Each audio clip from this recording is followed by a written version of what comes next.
Baiklah, pada mata pelajaran pembuatan busana custom made, di sini Ibu akan menjelaskan ringkasan materi yang Ibu buat dalam bentuk PowerPoint atau PPT dengan kompetensi dasar, yaitu menganalisis rancangan bahan lap sheet, bolero, atau rompi. Pada minggu kemarin kita sudah membahas tentang pengertian bolero atau rompi.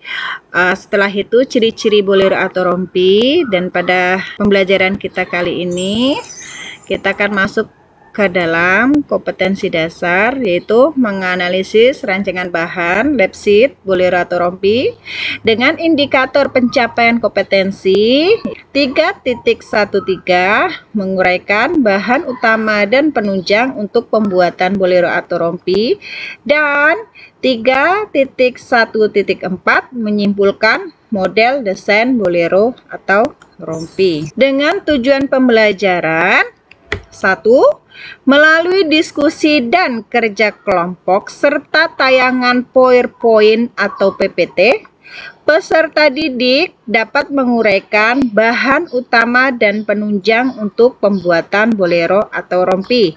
2. Melalui diskusi dan kerja kelompok serta tayangan PowerPoint atau PPT, peserta didik dapat menyimpulkan model desain bolero atau rompi. Yang pertama, kita akan membahas tentang bahan untuk pembuatan bolero, yaitu 1.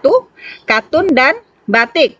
Katun dan batik biasanya digunakan pada pembuatan bolero, itu dipakai untuk kesempatan formal. Di sini ada dua, yaitu katun polos, dan yang kedua ini adalah gambar bolero dari bahan batik. Yang kedua, bolero yang terbuat dari bahan broklat, til, organdi, dan sifon.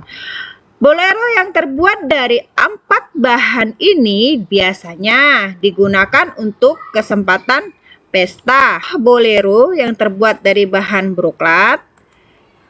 2. Ini contoh penggunaan bolero yang terbuat dari bahan organdi. 3. Contoh bolero yang terbuat dari bahan til. Dan yang keempat adalah bolero yang terbuat dari bahan sifon. Nah, dari keempat gambar ini biasanya bolero yang digunakan untuk kesempatan pesta. 3. Bolero yang terbuat dari bahan denim. Denim di sini sering kita sebut dengan jeans. Bolero yang terbuat dari bahan denim atau jeans itu biasanya digunakan untuk kesempatan santai. Di sini ada 1, yaitu bolero dari bahan denim atau jeans dengan lengan pendek. Yang kedua, bolero dengan lengan panjang. Yang ketiga, bolero dengan lengan panjang dengan model panjang bolero beberapa sentimeter di atas pinggang. Sekarang, pembuatan bahan bolero yang terbuat dari kulit atau Oscar. Bolero yang terbuat dari kulit atau Oscar ini biasanya digunakan juga untuk kesempatan santai. 1, di sini contoh gambar bolero yang terbuat dari kulit atau Oscar. 2, ini yang lengan pendek. Dan yang ketiga, ini bolero dari kulit atau Oscar, lengan panjang. Dengan dikombinasikan lengannya ada 3 tumpuk, ini dengan menggunakan pola setengah lingkaran. Setelah tadi kita membahas tentang bahan pembuatan untuk bolero, sekarang kita masuk ke dalam bahan pembuatan untuk rompi. Yaitu 1, ada katun dan batik. Katun dan batik biasanya digunakan untuk bahan pembuatan rompi pada kesempatan pemakaian formal. Di sini ada contoh 1 rompi batik yang digunakan oleh laki-laki atau pria. Dan yang kedua, di sini ada gambar rompi dari bahan batik yang digunakan untuk wanita. Yang kedua yaitu rompi yang terbuat dari bahan broklat, til, organdi, dan sifon. Dari keempat bahan ini, rompinya biasanya digunakan untuk kesempatan pesta. Di sini ada 1 gambar rompi yang terbuat dari bahan sifon, dan di sini ada 2 gambar rompi yang terbuat dari bahan broklat. Yang ketiga yaitu rompi yang terbuat dari bahan denim atau jeans.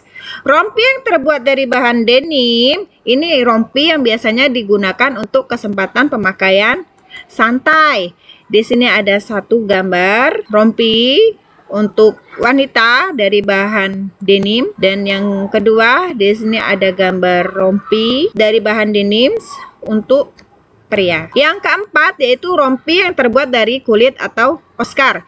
Rompi yang terbuat dari kulit atau Oscar ini biasanya digunakan untuk kesempatan santai. Satu, di sini ada saya sertakan rompi yang terbuat dari kulit atau Oscar untuk digunakan oleh pria.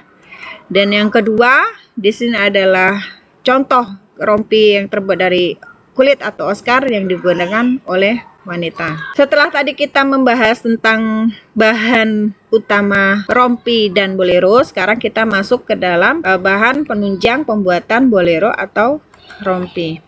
Yaitu ada satu bahan penunjangnya, yaitu satu kain hero.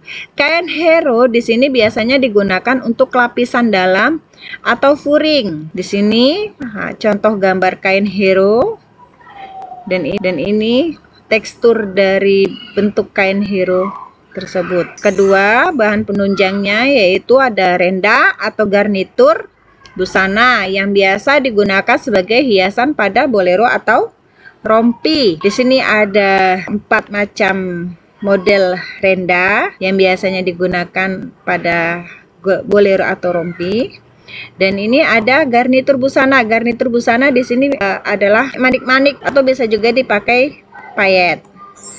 Yang ketiga yaitu tricot. Tricot digunakan untuk pelapis bahan utama agar lebih kelihatan tegas teksturnya. Di sini ada 3 macam tricot, warna tricot, dan ini penampakan dari bahan tricot tersebut. Selanjutnya kita masuk ke dalam indikator menyimpulkan model desain bolero. Di sini ada gambar desain bolero yang harus kita simpulkan, yaitu bolero pada gambar di samping ini digunakan untuk kesempatan pesta. Kedua, bolero ini terbuat dari bahan broklat. Ketiga, bolero ini menggunakan lengan panjang dan panjang bolero di atas garis pinggang. Bolero ini tanpa kerah dan poning atau bukaan pada bagian muka tanpa menggunakan kancing. Setelah itu, setelah kita menyimpulkan tadi model desain bolero, sekarang kita menyimpulkan model desain rompi. Dari gambar di samping, kita dapat menyimpulkan rompi tersebut digunakan untuk kesempatan semi formal atau